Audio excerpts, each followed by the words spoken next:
Welcome to the Wealth Code, where we uncover the hidden rules of money, explain how wealth is really built, and help you make smarter financial decisions every day. Level 5. Your brain wasn't built for credit cards thousands of years ago. Humans evolved to solve immediate problems, find food, avoid danger, take opportunities when they appeared. Saving for a bill due 30 days from now? That wasn't part of the equation. Our brains are wired to value rewards today more than rewards tomorrow. Psychologists call this present bias.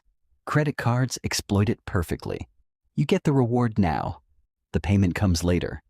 That delay changes everything. When you hand over cash, your brain feels the loss instantly.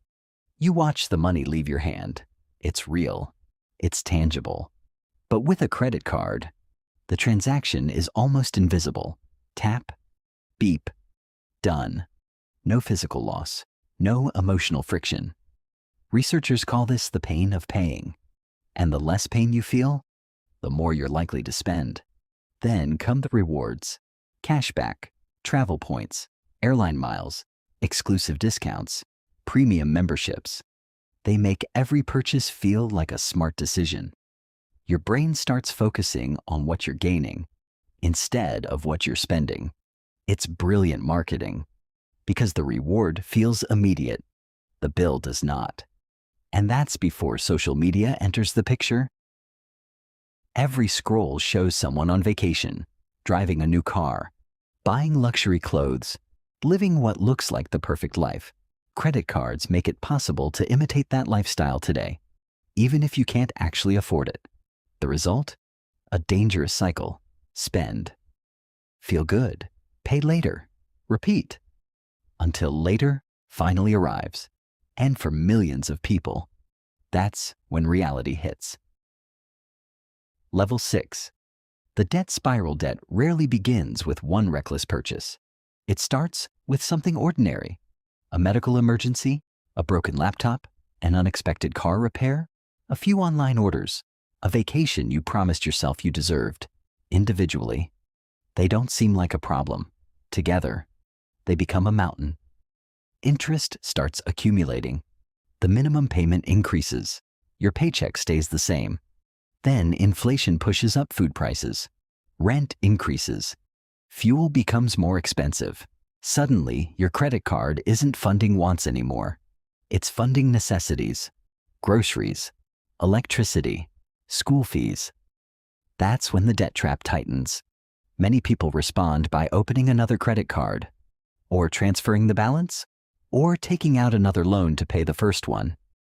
It feels like solving the problem. In reality, they're just moving it, like pouring water from one bucket into another. The debt never disappears. It simply changes shape. And while you're trying to stay afloat, the interest never sleeps. This is why credit card debt is so difficult to escape. It's not just mathematics. It's psychology. It's timing. It's habit. And it's exactly why banks separate their customers into two very different groups. One group generates enormous profits.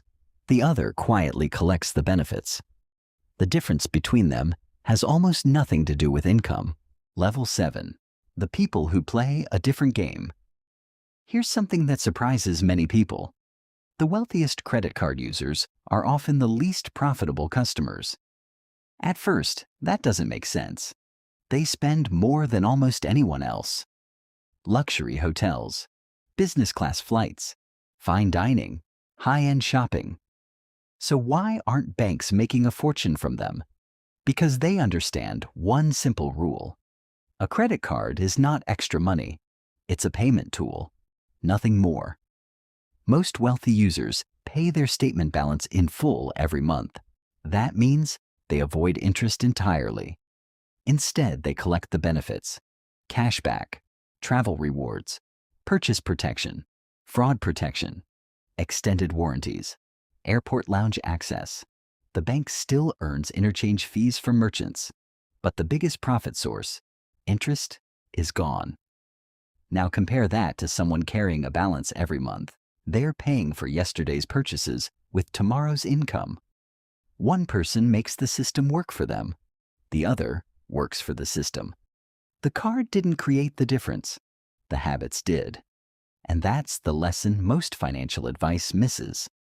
Credit cards don't make people wealthy. They magnify the financial habits they already have. If your habits are disciplined, the card becomes a useful tool. If they're impulsive, it becomes an expensive trap. So, how do you make sure you're in the first group? Level 8. How to break free. Escaping the debt trap doesn't require a secret investment strategy. It starts with changing your relationship with spending. First, treat every credit card purchase as if the money has already left your bank account. If you can't pay for it today, think twice about buying it. Second, pay the full statement balance, not just the minimum payment. The minimum keeps you in the game. The full balance gets you out of it. Third, build an emergency fund. Unexpected expenses are one of the biggest reasons people fall into long-term debt. A small financial cushion can prevent years of interest payments. Fourth, track your spending, not because budgeting is exciting, but because awareness changes behavior. You can't improve what you don't measure. Finally, learn to separate needs from wants. Credit cards make that line blurry. Discipline makes it clear.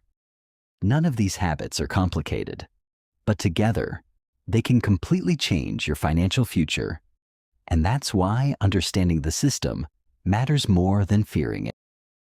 Subscribe for more financial tips and wealth-building content.